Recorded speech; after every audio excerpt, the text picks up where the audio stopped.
प्रमाण के लिए पेश है फोटोकॉपी गीता अध्याय 15 श्लोक 4 की, जिसके अनुवादक श्री जयदयाल गोविंदका जी हैं। प्रकाशक व मुद्रक गीता प्रेस गोरखपुर है।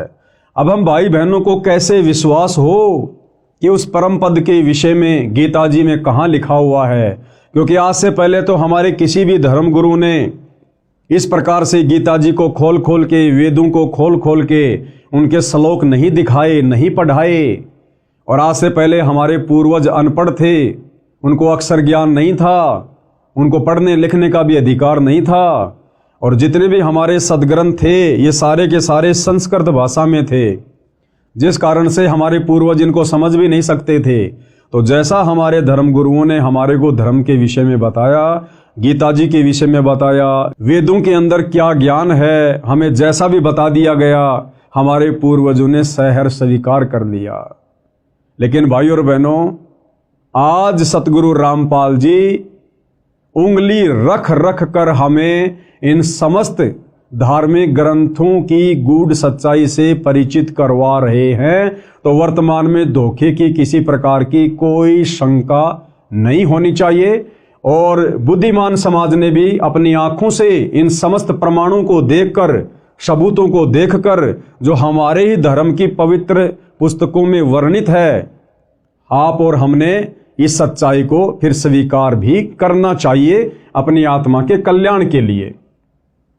तो गीता अध्याय 15 श्लोक 4 हमें क्या ज्ञान दे रहा है, ये गीता प्रेस गोरखपुर से प्रकाशित है और इसके अनुवादक जयदयाल गोविंदका जी हैं। और इसमें क्या कुछ लिखा है भाई और बहनों, हम ध्यान से इस श्लोक को पढ़ते हैं पूज्य गुरुदेव जी के आशीर्वाद से। तो भाई और बहनों, ये श्लोक लिखा हुआ है, आपकी आंखों के सामने है। यदि आपके पास में गीता जी है तो आप जी मिलान कर सकते हैं।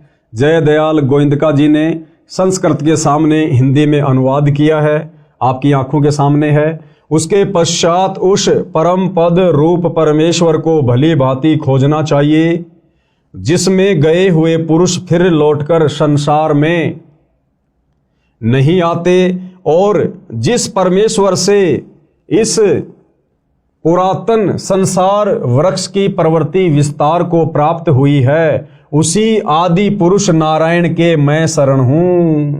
देखो भाई और बहनों, गीता जी का ज्ञान देने वाला भगवान, जिसको पूरा हिंदू समाज भगवान मान चुका था, परमात्मा मान चुका था, गीता का ज्ञान देने वाला भगवान अर्जुन से खुद कह रहा कि अर्जुन मैं भी उसी की शरण में हूं।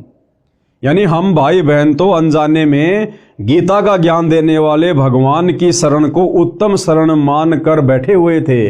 लेकिन गीता जी का ज्ञान देने वाला भगवान तो कह रहा कि अर्जुन, जिस परमपिता परमेश्वर ने इस संसार रूपी वृक्ष की प्रवृत्ति को पैदा किया है, बनाया है सृष्टि को, कहते मैं भी उसी आदि नारायण की शरण में हूं। आदि नारायण यानी सबसे पहले वाला परमात्मा, जिसने सृष्टि बनाई, जिससे पहले कुछ भी नहीं था।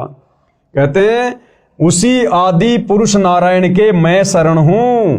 इस प्रकार दृढ़ निश्चय करके उस परमेश्वर का मनन और नित्य ध्यान करना चाहिए। यानी गीता का ज्ञान देने वाला भगवान भी उसी परमपिता परमात्मा अक्षर पुरुष, सत्य पुरुष कबीर देव की भक्ति करने की सलाह दे रहा है। अब आगे क्या कुछ लिखा हुआ है भाई और बहनों, पढ़ते हैं पूज्य गुरुदेव जी के आशीर्वाद से। शरीर में बने कमलों की जानकारी, यानी शरीर चाहे हिंदू का हो, चाहे मुसलमान का, सिख का, चाहे ईसाई का, सबके शरीर की रचना एक समान है, क्योंकि हम सब एक ही परमपिता परमेश्वर के बच्चे हैं। और हमारे शरीर में कमल दल, कमल चक्कर कहाँ कहाँ हैं, किन किन देवताओं का उनमें वास है, पूज्य गुरुदेव भगवान के आशीर्वाद से हम जानकारी प्राप्त करते हैं। परम अक्षर ब्रह्म यानी सबके मालिक के परम धाम स्थान में जाने का एक मार्ग है। यानी सतलोक में जाने का केवल एक ही भक्ति मार्ग है, जो उस तत्वदर्शी संत के पास है। और वो तत्वदर्शी संत वर्तमान में धरती पर सतगुरु रामपाल जी हैं, जो मानव शरीर में बने कमल चक्रों से होकर गुजरता है।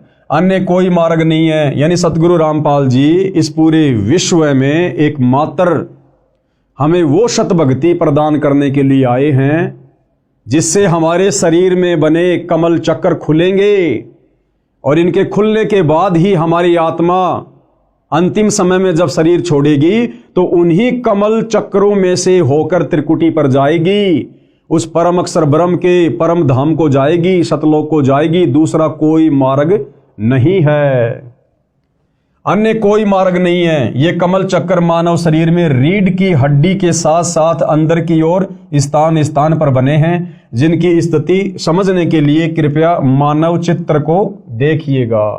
अब वो कमल चक्र का यहाँ पर एक फोटो बनाकर हमें समझाया गया है। तो भाइयों और बहनों, ये फोटोकॉपी है। हिंदू, मुसलमान, सिख, ईसाई यानी पूरे विश्व के जितने भी मानव शरीरधारी प्राणी हैं, स्त्री या पुरुष, उन सब के शरीर की रचना सेम टू सेम है। सभी के शरीर के कमल चक्र में इन देवी देवताओं का वास है, जिनके नाम, गांव, पते सब कुछ इनके आगे लिखे हुए हैं। कौन से चक्र में कौन से देवता का वास है, कौन से दल में कौन से देवता का वास है। शरीर पिंड में बने कमल चक्रों के चित्र। अब हम इसको आगे पढ़ते हैं। आप देख रहे हैं ये चित्र, इसमें प्रत्येक कमल की स्थिति स्पष्ट की है।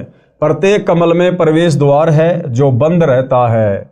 ये कमल चक्र केवल सतगुरु रामपाल जी की सत भक्ति करने वाले भक्तों के ही खुलते हैं। अन्य किसी भी विधि से, किसी भी भक्ति से आप चाहे लाख वर्ष मनमुखी जाप कर लो, राधे राधे श्याम का जाप कर लो, ओम नमो भागवते वासुदेवाय का जाप कर लो, कावड़ ले आओ, पैदल यात्रा कर लो, हिमालय की गुफाओं में चले जाओ, किसी भी यत्न और प्रयत्न से मानव शरीर में बने कमल चक्र नहीं खुलते, जिन कमल चक्रों से अंत में हमारी आत्मा उस परम धाम को जाती है। इस प्रकार की स्थिति प्रत्येक मानव, स्त्री, पुरुष के शरीर में है। सब कमल चक्र बंकनाल एक टेढ़ी मेढ़ी नाड़ी से जुड़े हैं। वह पाइप यानी नलकी की तरह हैं, जिसको बंकनाल कहा जाता है। उसमें कमलों के द्वारों से अन्य कोई प्रवेश द्वार नहीं है। जीवात्मा हृदय कमल में रहता है। जो सत्य भक्ति करता है वह परायण काल में यानी शरीर छोड़ने के बाद यानी संसार से जाने के समय हृदय कमल से मूल कमल में आता है, वहां से ऊपर को चलता है। उसकी सारे जीवन की भक्ति की शक्ति से सब कमल चक्र खुले होते हैं। वह निर्बाध अपने इष्ट धाम में चला जाता है।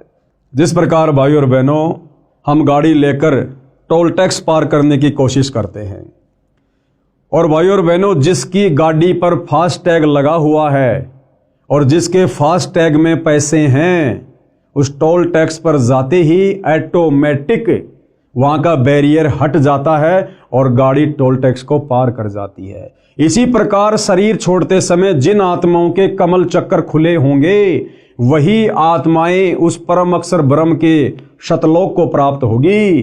बाकी यही गधे, कुत्ते, सुअर बनते रहेंगे, नरक में, स्वर्ग में धक्के खाते रहेंगे, 84 लाख योनियों में भटकते भरमते रहेंगे।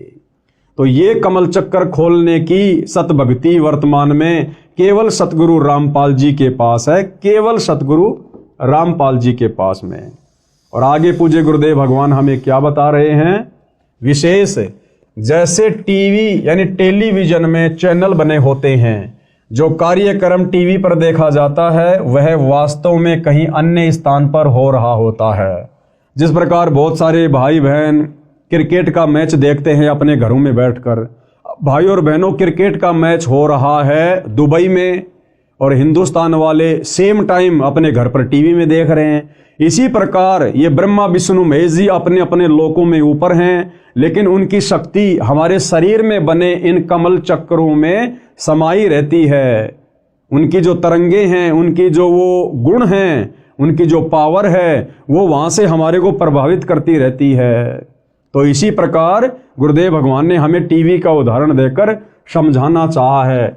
जैसे टीवी यानी टेलीविजन में चैनल बने होते हैं, जो कार्यक्रम टीवी पर देखा जाता है वह वास्तव में कहीं अन्य स्थान पर हो रहा होता है, वह चैनल पर दिखाई देता है। इसी प्रकार निम्न देव व परमात्मा अपने अपने लोकों में रहते हैं, यानी हमारे शरीर में बने हुए कमलों में जो देवी देवता विराजमान हैं, वो वास्तव में अपने ऊपर के लोकों में हैं, अपने यथा स्थान पर हैं।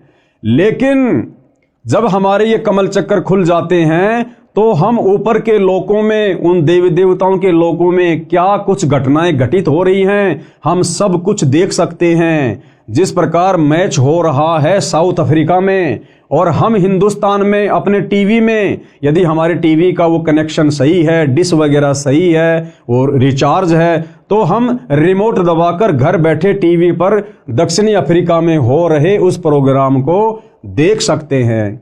तो हमारे शरीर में जो कमल चक्र हैं और उनमें जिन जिन देवी देवताओं का वास है, यानी स्वाद चक्र में ब्रह्मा और शांतरी जी का वास है, और मूल कमल में श्री गणेश जी का वास है, और नाभि कमल में श्री विष्णु जी और लक्ष्मी जी का वास है, कंठ कमल में श्री दुर्गा जी का वास है, हृदय कमल में शंकर और पार्वती जी का वास है। और जब हमें सच्चे सतगुरु से, तत्वदर्शी संत से इन कमल चक्रों को खोलने की सत भक्ति प्राप्त हो जाती है, तो भाइयों और बहनों, हम खुली आंखों से सब कुछ वो नज़ारा देख सकते हैं। इसीलिए तो आदरणीय गरीबदास जी ने पहले अपनी वाणी में कहा था कि वही मोहम्मद, वही महादेव, वही आदम, वही ब्रह्मा, और दास गरीब दूसरा कोई नहीं, देख आपने घर मां।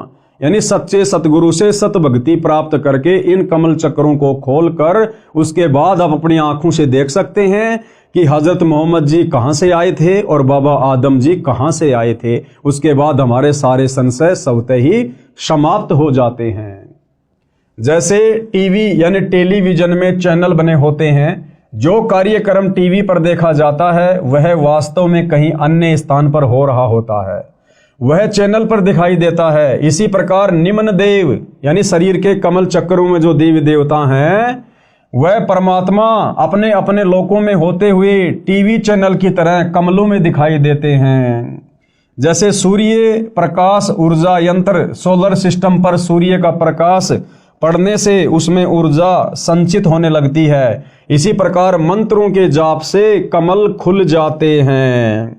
जिस प्रकार सूर्य हमारे से कितना करोड़ों किलोमीटर दूर है, और आजकल वैज्ञानिकों ने एक सोलर सिस्टम बना दिया, सोलर पैनल, और जैसे सूर्य की किरणें उस सोलर पैनल पर गिरनी शुरू होती हैं, नीचे इन्वर्टर से बैटरी चार्ज होनी शुरू हो जाती है, वो लाइट जमा होनी शुरू हो जाती है। इसी प्रकार जब हम सच्चे सतगुरु से सत भक्ति प्राप्त करेंगे तो भाइयों और बहनों, ऊपर के लोकों में बैठे हुए देवी देवता और उनके नज़ारे हमारे शरीर के कमल चक्कर में बने हुए, जब वो कमल चक्कर खुल जाते हैं, हम बखूबी देख सकते हैं, सारी सच्चाई से परिचित हो सकते हैं। जैसे सूर्य प्रकाश ऊर्जा यंत्र यानी सोलर सिस्टम पर सूर्य का प्रकाश पड़ने से उसमें ऊर्जा संचित होने लगती है, इसी प्रकार मंत्रों के जाप से कमल खुल जाते हैं। उससे पहले मुरझाए रहते हैं, यानी जब तक वो कमल चक्र नहीं खुलते हैं, हमें सत भक्ति नहीं मिलती है, तब तक वो मुरझाए रहते हैं। जिस प्रकार से फुटबॉल होती है और फुटबॉल के अंदर उसका एक वो ब्लेडर होता है, जब उसमें हवा नहीं होती है तो वो मुरझाया हुआ होता है, और जब उसमें पाइप लगाकर हवा भर दी जाती है तो वो बिल्कुल गोल मटोल हो जाती है, और उसको जरा सी हाथ से मारते ही बहुत ऊपर तक जाती है। तो इसी प्रकार जब हमें सच्चे सतगुरु से सत भक्ति प्राप्त हो जाएगी तो धीरे धीरे हमारे शरीर में बने कमलों में जो ये इनके जो द्वार हैं, ये धीरे धीरे फिर सत भक्ति के प्रभाव से फूलने शुरू हो जाते हैं, खिलने शुरू हो जाते हैं। इसी प्रकार मंत्रों के जाप से कमल खुल जाते हैं, उससे पहले मुरझाए रहते हैं। कमल खुलने के बाद प्रत्येक देवता की शक्ति साधक के अंतःकरण यानी आत्मा पर प्रभाव डालने लगती है, जिससे भक्ति संचित होने लगती है। संत गरीबदास जी ने सूक्ष्म वेद में बताया है, उसमें कहा है कि तीनों देवता कमल बसें, ब्रह्मा विष्णु महेश, प्रथम इनकी वंदना सुन सतगुरु उपदेश।